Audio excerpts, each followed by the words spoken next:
Hello and welcome to my favorite video to make and watch. For those who have been watching me for a while, you know that I love maths, I love statistics, I love maths, I'm that weird person, yes. I don't know if I'm alone, but I love stats videos. Anyways, before I start, I just want to mention that the books turned around I don't own, and that's why they're turned around. Let's just get into it because this is a slightly long video. So in total, in 2021, I read 89 books, which isn't what I was aiming for. I wanted to do at least 100, but that did not happen. It's fine, but like I wish I had reached 100, but it's fine. Which means that I read 31,127 pages in total, which is less than last year, obviously, because I read 104 last year. Speaking of last year, I also this time did a little graph to show how my reading challenge has gone the past few years. It was slowly going up, but because of this year, it went down a little, but it's fine. Hopefully this year, 2022, I can put it back up again. I averaged out the pages that I read to calculate how much I read a day, kind of, which gave me 85 pages, which is, I guess, accurate, I guess. I don't know. I don't really read every day, so whatever. But like last year, I also I wrote down every single day that I actually read. I only read 205 days out of the 365, which is like a little bit more than half of the year, which is not good, but not bad either, you know? I don't know, maybe I should improve it because it's slowly decreasing. And on average, the time it took to read a book was 2.35 days, which is really good, in my opinion. So, pop off, slay. First, let's look at the books that I read each month, like a year in a review, I guess. As you can see, the least that I read in a month was 4, which was in December. And the most that I read was in July, where I read 11. It's not that big of a, is it disparity? I don't know the word. There's not that big of a difference as last year. Last year it was like 17 and 3, which is a really big difference. 4 and 11 is not as much, it's still a really big difference, but my average was 7 books a month, which most of the months I read 8 or 9 books, the beginning of the year at least. So technically, the best month out of the year was July because I read so many books, but if you think about star ratings, that is not the best month. There are a few months where I read the maximum books that are 5 stars in a month were 2, which is sad, but whatever. And those were 3 months, January, October, and December. I read 2 5-star books in each of those months. But in January and October, I also read 3 stars and stuff like that, whilst in December, I only read 4 stars and above. So technically, I guess December is the best in terms of star rating. Moving on to genre. Once again, fantasy is obviously the biggest thing for me. Fantasy is my favorite. So obviously it's going to be the most that I read in a year.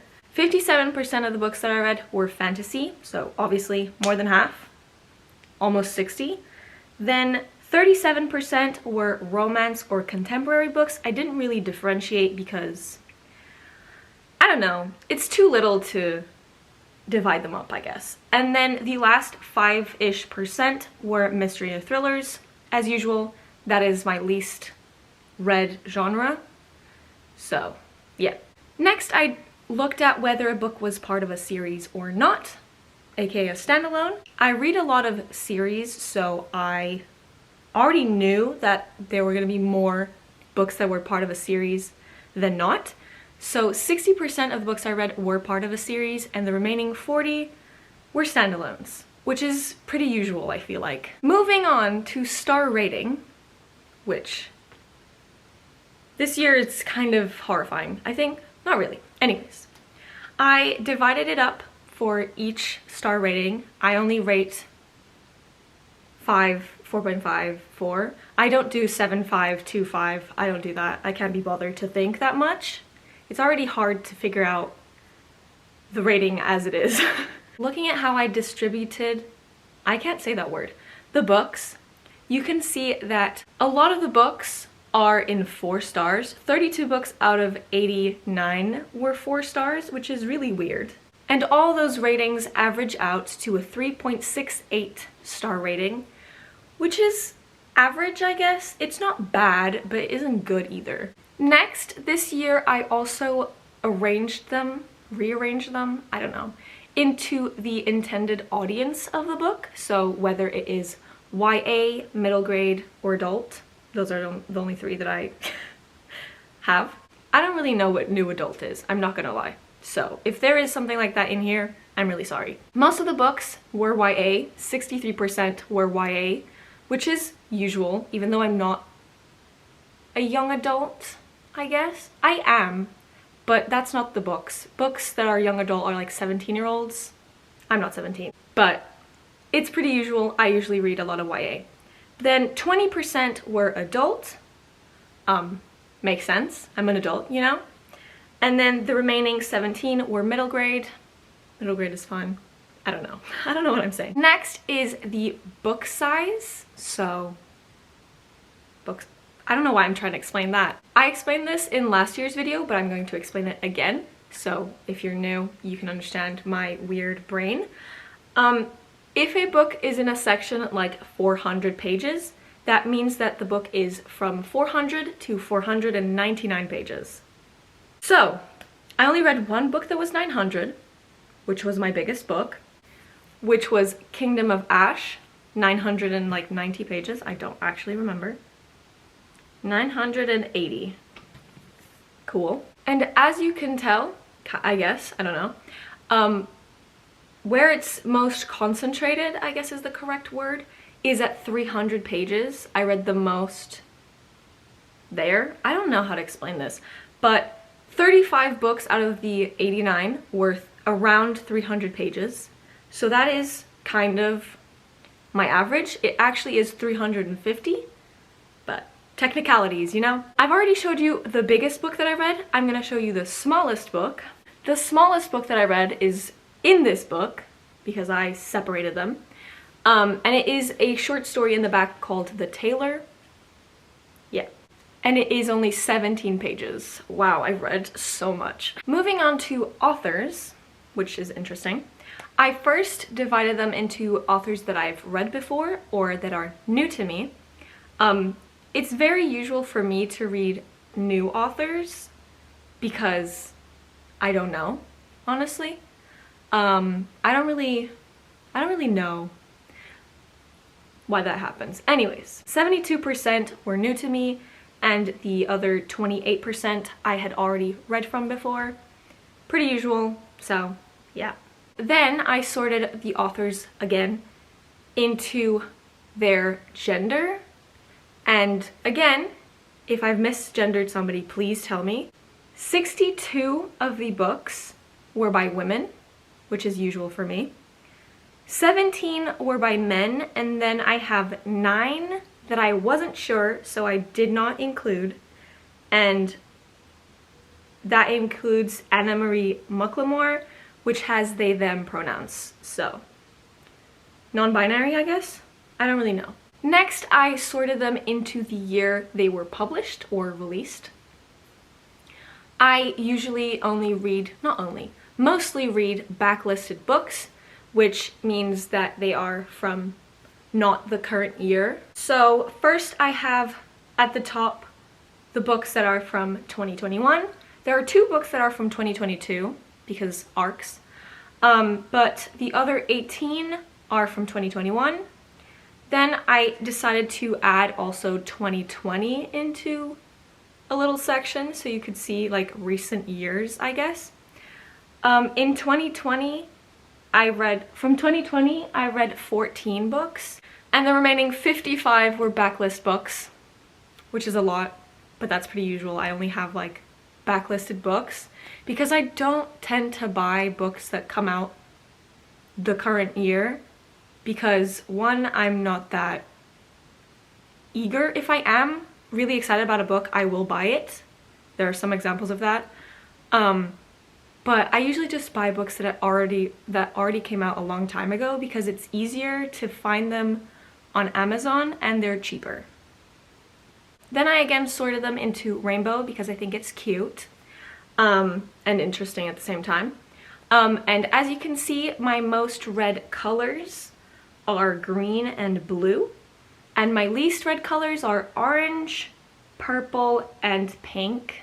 I don't know why there are no like books that I own that are orange, pink, and purple. I think it's mostly because fantasy books usually aren't very colorful. They're usually dark tones and like bluish green, which is the most I read. So I don't know. Oh, and obviously the books turned around, I took them out because I'm not about to go find other books that have the same color, you know? Next I want to talk about readathons. Last year and the year before, I read 33 books for readathons, both years, which was really weird. This year I only read 25, which is still a lot. I participated in only 4 readathons: Buzzword, Bookopoly, Disney Movie Readathon, and Magical Readathon Aurelium. The most that I read for a readathon was Buzzword because it was a year-long reading challenge. I missed a few months. I didn't do August, September, or November because I just didn't. I had books for those, but I just didn't end up reading them. So yeah, it's fine. I'm pretty proud of myself. Anyways, next is some fun facts or superlatives, I think that's the name. I don't know. First is the most and least popular books that I read this year. The most popular book was Game of Thrones, obviously, by George R.R. Martin. This one has been rated on Goodreads by 3 million people, I think it was. A lot, obviously, this is very famous. And the least popular book that I read in 2021 was Lost in the Future.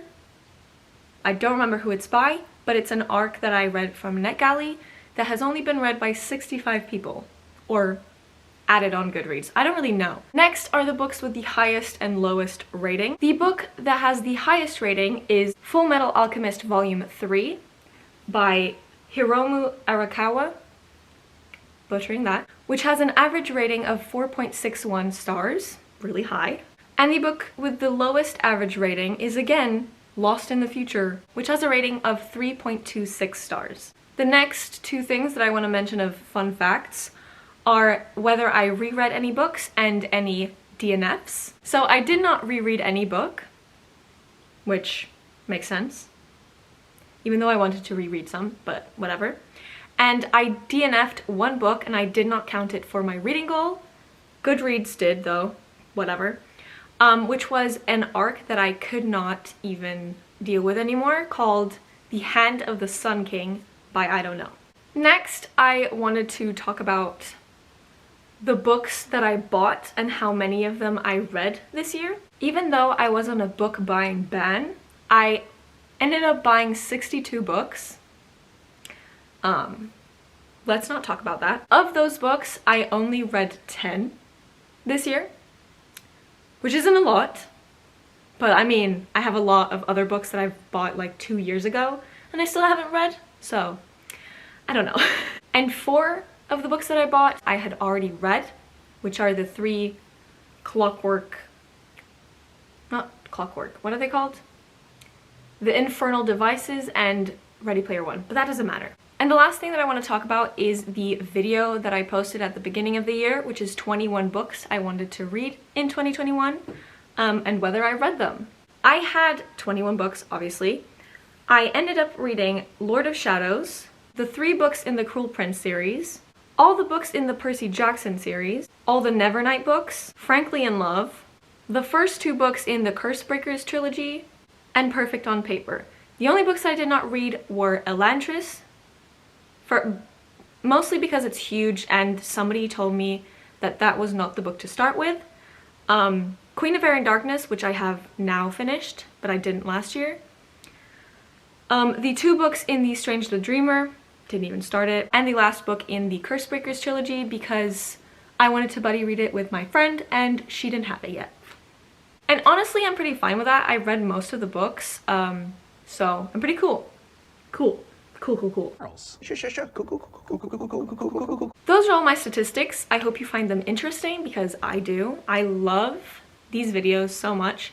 If you have a booktube channel and you did one of these videos, please comment your video in the comments. I would love to see any of those videos. I love them so much. But that is everything for today, and I'll see you in my next weird video. Bye!